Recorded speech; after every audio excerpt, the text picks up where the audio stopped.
그 공생활 때 우리 예수님을 보시면 많은 제자들이 있었던 것 같아요. 여러 부류의, 심지어 여자들도 있었습니다.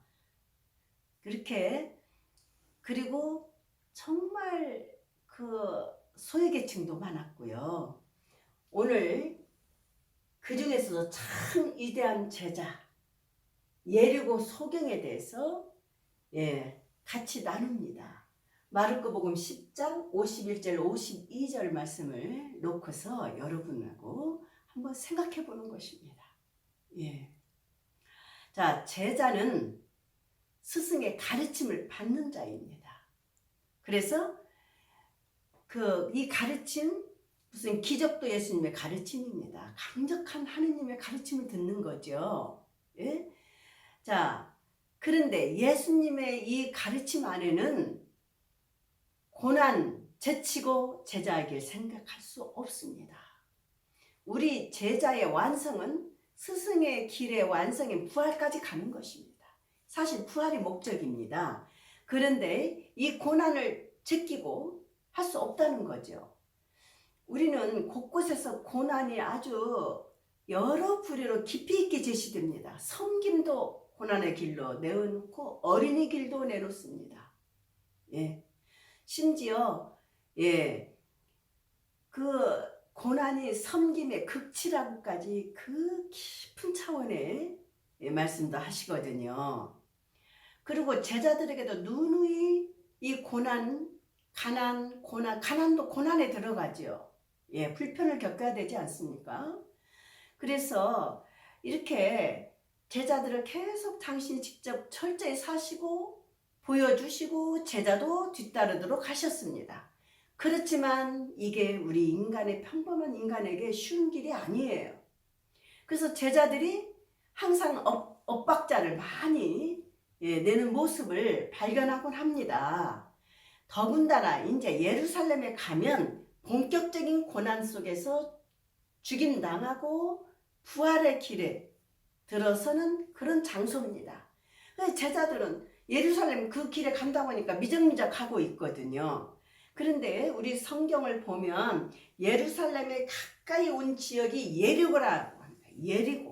예리고 지나면 예수님 예루살렘 입성하십니다. 고난의 현장에 오시는 겁니다. 바로 직전에 그 예리고의 소경을 만나게 됩니다. 정말 비참하죠. 예수님 주위에 있는 많은 무리 속에도 못 끼고 구걸하고 있었던 사람이 예수님을 뵙고 아주 적극적으로 예수님을 따라 붙으면서 구원을 요청합니다. 예수님 기꺼이 나서 주셔요. 그런데 자, 우리가 지금 고난, 죽음, 부활은 새로운 가치를 부여한 것은 사실 예수님 부활 이후에 제자들이 새롭게 보는 눈입니다. 근데 예리고 이 맹인은 지금 예수님 생전에 예루살렘 길에 아주 적극적으로 동행하고 참여한다는 것입니다.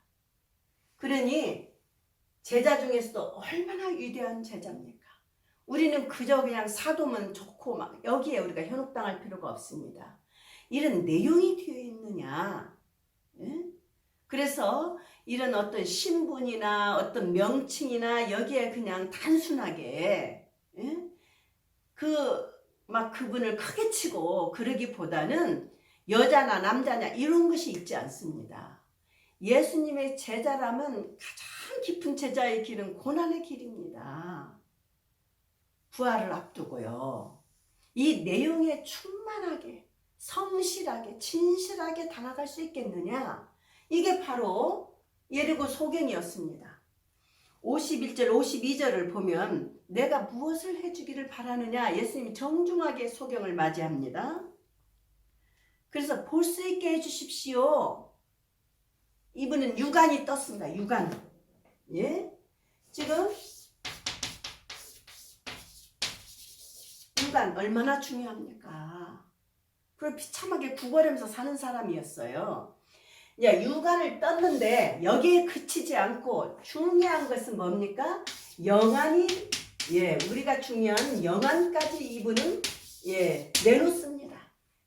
그래서 고난의 깊이를 알고 예수님의 그 예루살렘 행에 기꺼이 적극적으로 따라 나선다. 그래서 뭐는 여기에 보면 이 기적에 보면 목격자의 반응을 내놓는 것이 아니라 얼마나 이 감동적인 신앙의 소유자인지 고난의 길에 동참하는 길을 내놓습니다. 그는 예수님을 따라 길을 나섰다고 합니다. 강력한 신앙인입니다.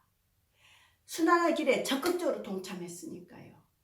그래서요, 우리는 정말 이 맹인, 하찮은 이 맹인이 영한, 심한, 천한 하느님 보는 눈이 열렸던 거예요. 아, 진짜 소유자다. 진짜 가질 것을 가진 하느님을 볼 수 있었던 거예요. 그래서 위대한 제자다. 이런 말씀으로 여러분과 나눴습니다.